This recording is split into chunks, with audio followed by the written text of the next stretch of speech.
अक्सर ना हम लोग अपनी रोजमर्रा की जिंदगी में ये मानकर चलते हैं कि विज्ञान अपनी जगह है और आध्यात्मिकता अपनी जगह। बिल्कुल। मतलब जैसे ये दोनों बिल्कुल अलग अलग दुनिया हो। हम सोचते हैं कि विज्ञान तो लेबोरेटरी में रहता है जहाँ डेटा है, लॉजिक है, मशीनें हैं। हाँ हाँ। और दूसरी तरफ आध्यात्मिकता है जो मंदिरों या आश्रमों की खामोशी में बसती है, जिसका वास्ता सिर्फ विश्वास से है। दोनों का आपस में कोई मेल नहीं लगता। सही बात है, अक्सर लोग यही सोचते हैं। लेकिन क्या हो अगर ये दोनों एक ही मंजिल तक पहुंचने के दो अलग-अलग रास्ते हों? आज की इस गहन चर्चा में या इस डीप डाइव में हमारे पास जो टेक्स्ट है ना, वो है 9 मार्च 2026 की प्रातः मुरली का गहन विश्लेषण, जिसका शीर्षक है the divine inheritance and the science of spiritual transformation.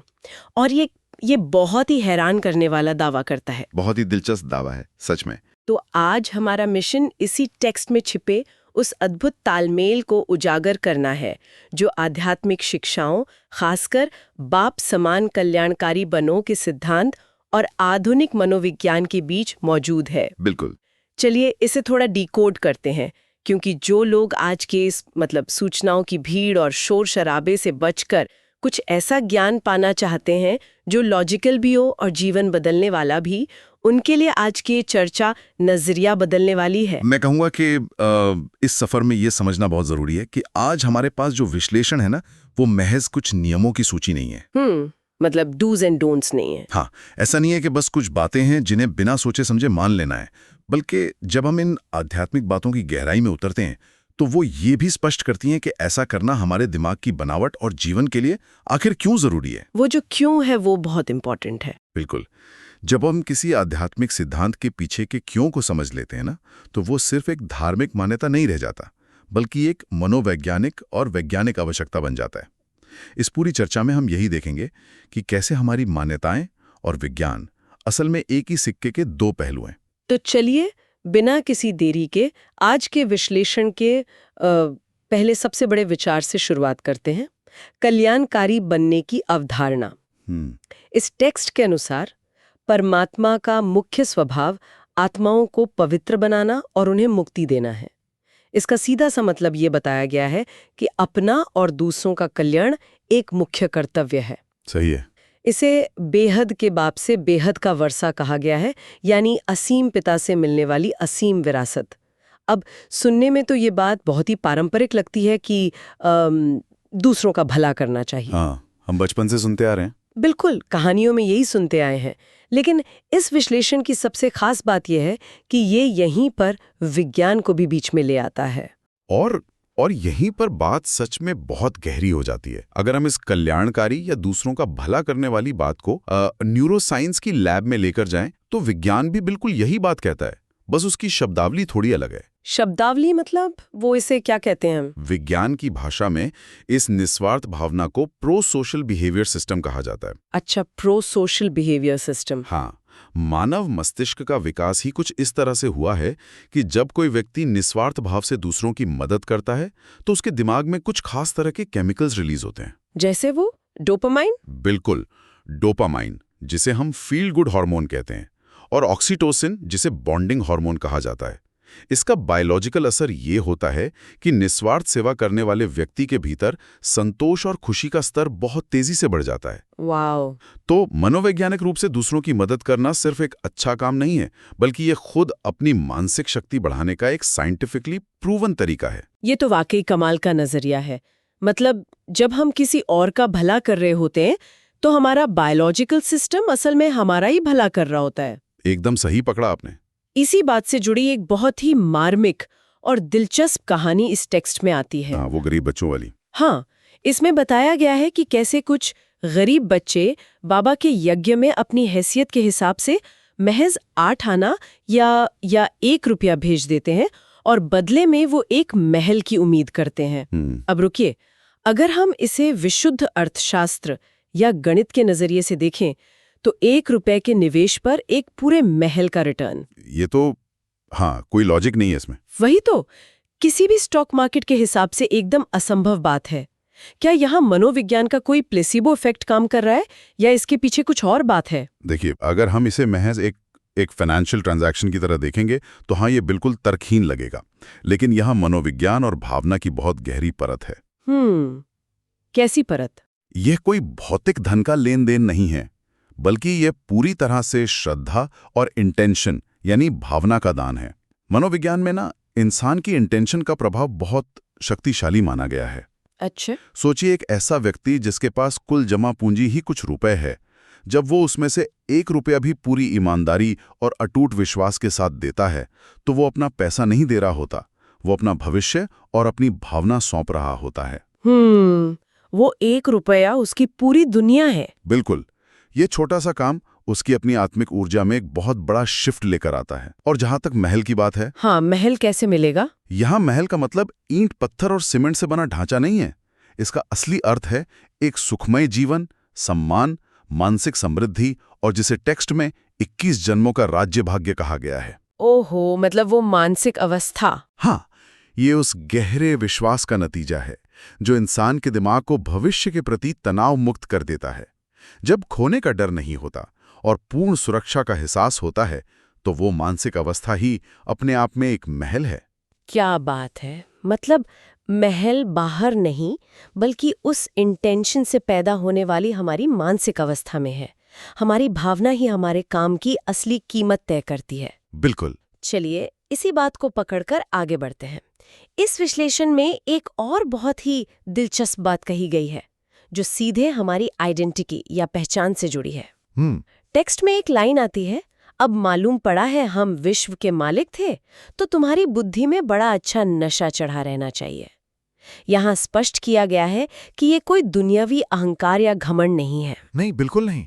ये किसी को नीचा दिखाने वाली बात नहीं है, बल्कि ये एक गहरा आत्मिक स्वाभिमान है। और आधुनिक मनोविज्ञान के क्षेत्र में इसे आइडेंटिटी ट्रांसफॉर्मेशन या पहचान का रूपांतरण कहा जाता है। ये मनोविज्ञान का एक स्थापित सिद्धांत है। ये कैसे काम करता है? इंसान खुद को अंदर से जो समझता है, उसकी जो कोर आइडेंटिटी होती है, उसका पूरा व्यवहार, भाषा, फैसले स्वतः ही उसी के अनुरूप ढलने लगते हैं। मतलब अगर मैं सोचूं कि मैं कमजोर हूं, तो आपका दिमाग शरीर को उसी तरह के सिग्नल भेजने लगता है। कंधे झुक जाएंगे, आत्मविश्वास गिर जाएगा, व्यवहार सचमुच कमजोर हो जाएगा। और इसके विपरीत? इसके बिल्कुल विपरीत, जब कोई इस आध्यात्मिक ज्ञान के जरिए खुद को याद दिलाता है कि मैं एक शक्तिशाली आत्मा हूं या मैं कभी विश्व का मालिक था, तो ये सिर्फ एक विचार नहीं रहता, वो एक नई पहचान बन जाती है। बिल्कुल, ये एक नई पहचान बन जाती है जो उसके पूरे नर्वस सिस्टम को बदल कर रख देती है। रीढ़ की हड्डी सीधी हो जाती है, आंखों में चमक आ जाती है और वो जीवन की मुश्किल चुनौतियों का सामना एक लीडर की तरह करने लगता है। ये तो बिल्कुल ऐसा है जैसे हमने अपने दिमाग का ऑपरेटिंग सिस्टम ही अपडेट कर दिया हो। बहुत सही उदाहरण है ये। ऑपरेटिंग सिस्टम ही बदल जाता है। और जब ये नया ओएस या ऑपरेटिंग सिस्टम इंस्टॉल होता है, तो आगे क्या होता है? यहीं पर हमारा आज का टेक्स्ट एक बहुत ही रहस्यमयी लगने वाले शब्द का इस्तेमाल करता है, ज्ञान का तीसरा नेत्र। तीसरा नेत्र। अक्सर लोग तीसरे नेत्र को शिवजी की कोई जादुई आंख मान लेते हैं, जिससे आग निकलती है। लेकिन यहाँ बताया गया है कि जब ज्ञान का ये तीसरा नेत्र खुलता है, तो सृष्टि का पूरा चक्र, कर्म का नियम और आत्मा की यात्रा बिल्कुल शीशे की तरह साफ दिखाई देने लगती है। इसे समझना बहुत ही रोमांचक है। अगर हम इस तीसरे नेत्र को न्यूरोसाइंस के चश्मे से देखें, तो ये हमारे दिमाग के एक बेहद खास हिस्से से जुड़ता है। कौन सा हिस्सा? जिसे प्रीफ्रंटल कॉर्टेक्स कहते हैं। अच्छा। इसे ऐसे समझ सकते हैं कि प्रीफ्रंटल कॉर्टेक्स हमारे दिमाग का सीईओ या सबसे समझदार बॉस है। अच्छा, दिमाग का सीईओ? हाँ, जब दिमाग का ये हिस्सा सोया रहता है या कमजोर होता है, तो इंसान जानवरों की तरह आवेगी फैसले लेता है। गुस्सा आना, लालच करना या तुरंत रिएक्ट करना बिना सोचे समझे से जाग जाता है, जिसे विज्ञान में हायर कॉग्निटिव अवेयरनेस कहते हैं। तो इससे क्या फर्क पड़ता है? जब ये हिस्सा एक्टिव होता है, तो इंसान दूर की सोच पाता है। वो समझ पाता है कि मेरे आज के एक्शन का कल क्या नतीजा होगा, जिसे आध्यात्मिकता में कर्म का नियम कहा गया है। वाह! इसलिए तीसरे नेत्र के खुलने का मतलब कोई चमत्कार नहीं है, बल्कि ये हमारे दिमाग के उस सबसे विकसित हिस्से का एक्टिवेट होना है जो हमें सही, गलत और जीवन के बड़े चक्र को समझने की ताकत देता है। तो अगर हमारा ये दिमागी सीईओ जाग जाए, तो उसे असल में दिखाई क्या देता है? वो क्या है जिसे हम बड़ा चक्र कह रहे हैं? यहीं पर हमारे स्रोत एक दिलचस्प टाइमलाइन पेश करते हैं, 84 जन्मों का चक्र। यहाँ एक सुंदर रूपक दिया गया है, 84 जन्मों की सीढ़ी। जी। ये बताता है कि कैसे हमारी आत्मा 4 युगों सतयुग, त्रेता युग, द्वापर युग और कलयुग से होकर गुजरती है। टेक्स्ट कहता है कि शुरुआत में सतयुग में आत्मा पूरी तरह से पवित्र और अपनी चरम शक्ति पर होती है। फुल पावर में। हाँ, लेकिन जैसे जैसे समय बीतता है, सीढ़ी के नीचे आते आते उस शक्ति और पवित्रता का पतन होने लगता है। अगर हम इस 84 जन्मों की सीढ़ी को ब्रह्मांड के वैज्ञानिक नियमों के साथ रखकर देखें तो यह लॉ ऑफ एंट्रोपी या एनर्जी साइकिल से पूरी तरह मेल खाता है। एनर्जी साइकिल मतलब ऊर्जा का चक्र। हाँ, दुनिया की कोई भी व्यवस्था इसी नियम पर काम करती है। इसे हम अपने स्मार्टफोन की बैटरी के उदाहरण से बहुत आसानी से समझ सकते हैं। बैटरी से कैसे? जब आप एक नया फोन खरीदते हैं और उसे पहली बार 100% चार्ज करते हैं तो उसकी बैटरी पूरे दिन बेहतरीन परफॉर्मेंस देती है। वो सतयुग की अवस्था है। अच्छा, हाँ। लेकिन जैसे जैसे आप उसे महीनों और सालों तक इस्तेमाल करते हैं तो धीरे धीरे उस बैटरी की कुल क्षमता कम होने लगती है। एक समय ऐसा आता है जब वो जल्दी डिस्चार्ज होने लगती है और फोन हैंग करने लगता है। बिल्कुल। आत्मा की जन्म जन्मांतर की यात्रा भी ऐसी ही है। समय के साथ अलग अलग परिस्थितियों से गुजरते हुए हमारी मूल आध्यात्मिक ऊर्जा कम होने लगती है और यहीं पर राजयोग की एंट्री होती है। तो राजयोग क्या करता है? राजयोग कोई शारीरिक कसरत नहीं है, बल्कि यह वो चार्जर है जो इस खाली हो चुकी आत्मिक बैटरी को वापस उस परम ऊर्जा स्रोत के साथ जोड़कर रिचार्ज करने का काम करता है। बैटरी वाला ये उदाहरण सच में पूरी बात को एकदम शीशे की तरह साफ कर देता है। लेकिन एक सवाल उठता है। क्या? हमारे फोन की बैटरी तो वीडियो देखने या गेम खेलने से खत्म होती है। हमारी इस आत्मिक बैटरी को इतनी तेजी से डिस्चार्ज करने में सबसे बड़ी भूमिका कौन निभाता है? बहुत अच्छा सवाल है। हमारा आज का टेक्स्ट इसके लिए माया शब्द का इस्तेमाल करता है और इसकी प्रबलता पर बहुत जोर देता है। देह अभिमान, भौतिक चीजों के प्रति आकर्षण, इन्हें माया बताया गया है जो इंसान की सारी ऊर्जा सोख लेती है। ये सच में अहम सवाल है कि आखिर इंसान इन चीजों की तरफ खिंचता क्यों है? क्या ये सिर्फ हमारी कमजोरी है? वही तो। अगर हम बायोलॉजिकल नजरिया अपनाएं तो ये कोई जादुई शक्ति नहीं है, बल्कि ये हमारे दिमाग का रिवॉर्ड सिस्टम है। Reward system? हाँ, ये एक न्यूरोलॉजिकल लूप है जो हमारे अंदर बाय डिफॉल्ट सेट होता है। जब भी आप कोई नई महंगी चीज खरीदते हैं या सोशल मीडिया पर लाइक मिलता है तो आपका दिमाग डोपामाइन रिलीज करता है। वो फील गुड फैक्टर। बिल्कुल। दिमाग कहता है ये बहुत अच्छा था, मुझे ये और चाहिए। बस यही माया का असली रूप है।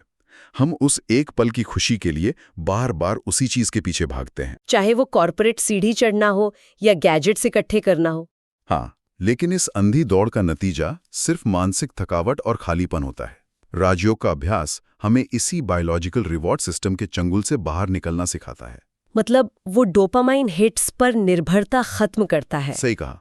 ये सिखाता है कि हम अपने अंदर वो न्यूरल स्टेबिलिटी पैदा करें जहां हमें बाहरी चीजों से मिलने वाले डोपामाइन की जरूरत ही न पड़े। यानी माया कोई बाहर बैठा राक्षस नहीं है, बल्कि वो हमारे ही दिमाग की डोपामाइन वाली भूख है जो कभी शांत नहीं होती। एकदम सटीक। ये समझना बहुत जरूरी है कि हमारे अंदर चल रहा ये संघर्ष सिर्फ आध्यात्मिक नहीं है, ये पूरी तरह से बायोलॉजिकल भी है।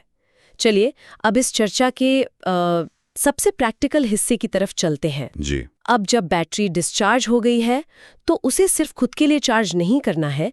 इस टेक्स्ट में सेवा करने वालों का जिक्र है। कहा गया है कि जो बहुतों का कल्याण करते हैं उनसे बाबा बहुत खुश होते हैं।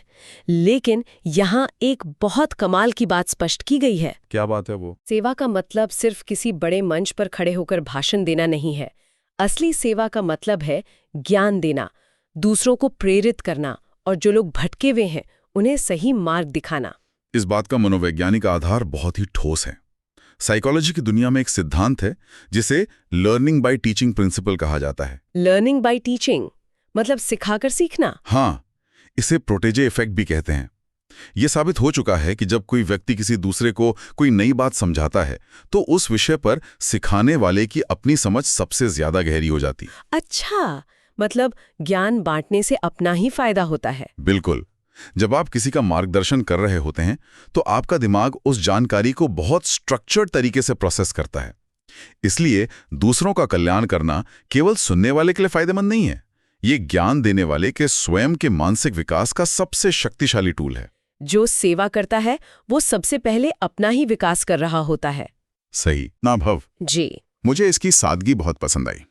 इसमें किसी बड़े कर्मकांड की बात नहीं है। इसके लिए घर बार छोड़कर हिमालय जाने की जरूरत नहीं है, ना ही कोई कठिन उपवास। हाँ, ये सिर्फ अपने चलते फिरते मन को, अपनी सोच को उस एक परम सत्ता की याद में टिकाने का अभ्यास है। देखने में ये सिर्फ मन से याद करने की बात मामूली लग सकती है, लेकिन न्यूरोसाइंस की नज़र में इसका प्रभाव जबरदस्त है। वो कैसे? आज की मल्टीटास्किंग वाली जिंदगी में हमारा दिमाग हर दिन हजारों विचारों के बीच झूलता रहता है। हमारा कॉर्टिसोल लेवल, जो स्ट्रेस हार्मोन है, हमेशा बढ़ा रहता है। बिल्कुल, हर कोई स्ट्रेस में है। लेकिन जब कोई मनमना भव का अभ्यास करता है, यानी अपने चंचल मन को शोर से हटाकर एक शांत बिंदु पर केंद्रित करता है, तो उसके दिमाग में न्यूरल स्टेबिलिटी पैदा होती है। तंत्र का स्थिरता। हाँ, दिमाग की उलझी हुई तरंगे शांत होने लगती हैं। इस ध्यान की अवस्था से तनाव लगभग तुरंत कम होने लगता है, ब्लड प्रेशर नॉर्मल होता है और फैसले लेने की क्षमता में अभूतपूर्व वृद्धि होती है। ये कोई पुराना रिवाज नहीं है, ये आज के स्ट्रेसफुल जीवन की सबसे बड़ी मेडिकल जरूरत है। मैं तो कहूंगी कि ये आज के समय का सबसे असरदार स्ट्रेस बस्टर है। बिल्कुल। इसी के साथ हमारा आज का ये टेक्स्ट अंत में एक बहुत ही बड़ा विचार सामने रखता है। इसमें बेबाकी से कहा गया है कि ये छी यानी ये जो पुरानी दुनिया है, ये अब खत्म होने वाली है। और इसलिए अब समय आ गया है बैगेज ट्रांसफर करने का। Baggage transfer? हाँ, मतलब अपना सब कुछ, धन, समय, ऊर्जा, उस आने वाली नई दुनिया या जिसे स्वर्ग कहा गया है, उसके लिए ट्रांसफर कर देना। अगर हम इस दुनिया के खत्म होने और सब कुछ ट्रांसफर करने वाले विचार को ऐतिहासिक और मनोवैज्ञानिक पैमानों पर कसें, तो एक गहरा अर्थ समझ में आता है। इतिहास क्या कहता है इसके बारे में? इतिहास गवाह है कि दुनिया की कोई भी महान सभ्यता हमेशा के लिए नहीं टिक पाई। रोमन साम्राज्य हो या माया सभ्यता हो या सिंधु घाटी सभ्यता, एक समय के बाद इन सभी का अंत हुआ। सभ्यताएं बदलती हैं, प्रकृति का नियम ही बदलाव है। बिल्कुल। और मनोवैज्ञानिक दृष्टिकोण से देखें तो इंसान की सबसे बड़ी त्रासदी ये है कि वो उन चीजों से चिपक कर रहना चाहता है जो एक दिन खत्म हो जाएंगी। पैसा, शोहरत। हाँ, लेकिन जब कोई गहराई से स्वीकार कर लेता है कि ये भौतिक चीजें नश्वर हैं और अपना जीवन किसी बड़े निस्वार्थ उद्देश्य के लिए समर्पित कर देता है, तो उसे मीनिंगफुल लाइफ एक्सपीरियंस प्राप्त होता है। एक सार्थक जीवन का अनुभव। जी, ये सार्थकता उसे वो असीम संतोष देती है जो दुनिया की कोई दौलत कभी नहीं दे सकती। तो अगर हम आज की इस पूरी चर्चा के धागों को एक साथ समेटें, तो हमने देखा कि ये विश्लेषण 3 गहरे स्तरों पर काम करता है। पहला, हमारी आत्मिक पहचान, यह स्वीकार करना कि मैं एक शक्तिशाली आत्मा हूं। दूसरा, आध्यात्मिक ज्ञान, अपने दिमाग के सीओ को जगाना और कर्म के नियमों को समझना। और तीसरा, सेवा का उद्देश्य, अपना और दुनिया का कल्याण करना। बिल्कुल सही समेटा आपने। कुल मिलाकर 4 एक्शन पॉइंट उभरते हैं। असीम पिता को याद करके बैटरी चार्ज करना, विश्व के मालिक होने का स्वाभिमान बनाए रखना, डोपामाइन लूप से बचकर सबकी भलाई के लिए काम करना और भविष्य की नई दुनिया के लिए अपना बैगेज तैयार करना। और ये सब कोई अंधी श्रद्धा नहीं है। नहीं, ये एक लॉजिकल और वैज्ञानिक रूप से प्रमाणित जीवन शैली है। बिल्कुल। आज के दौर में जहां हम हजारों सूचनाओं से घिरे हैं, ये ज्ञान इसलिए प्रासंगिक है क्योंकि ये हमारे जीवन को एक स्पष्ट दिशा देता है। बाहर के शोर के बीच सिर्फ ये विचार कि मैं एक शक्तिशाली आत्मा हूं, हमारे नर्वस सिस्टम को रिलैक्स करने की क्षमता रखता है। ये सिर्फ भविष्य के स्वर्ग की बात नहीं करता, बल्कि आज के इसी पल को संतुलित बनाने का अचूक विज्ञान है। और इसी शानदार विचार के साथ हम आज की इस गहरी चर्चा के बिल्कुल अंत में पहुंच गए हैं। लेकिन जाने से पहले इन सारे पहलुओं को सामने रखते हुए हम एक बहुत ही महत्वपूर्ण सवाल छोड़कर जाना चाहेंगे, ताकि इस चर्चा का असर विचारों में चलता रहे। अगर इतिहास हमें बार बार साबित करके दिखाता है कि रोमन और माया जैसी सबसे अमीर भौतिक सभ्यताएं भी एक दिन मिट्टी में मिल गईं, और दूसरी तरफ विज्ञान भी मानता है कि इंसान का दिमाग केवल किसी बड़े और निस्वार्थ उद्देश्य के लिए काम करने पर ही सच्ची न्यूरल स्टेबिलिटी महसूस करता है, तो क्या आज की इस भागदौड़ भरी दुनिया में हमारी दिन रात की प्राथमिकता सिर्फ उन अस्थायी भौतिक चीजों को जमा करने में होनी चाहिए जो एक दिन पीछे छूट जानी है, या फिर क्या हमारी प्राथमिकता अपनी उस आत्मिक बैटरी को उस भविष्य के लिए चार्ज करने में होनी चाहिए जो हमारी आज की सोच और हमारे वर्तमान इंटेंशन से आकार ले रहा है? ये बहुत ही गहराई से सोचने वाली बात है। बिल्कुल। अगली गहन चर्चा तक अपने दिमाग के CEO को जगाए रखिए और चिंतन करते रहिए।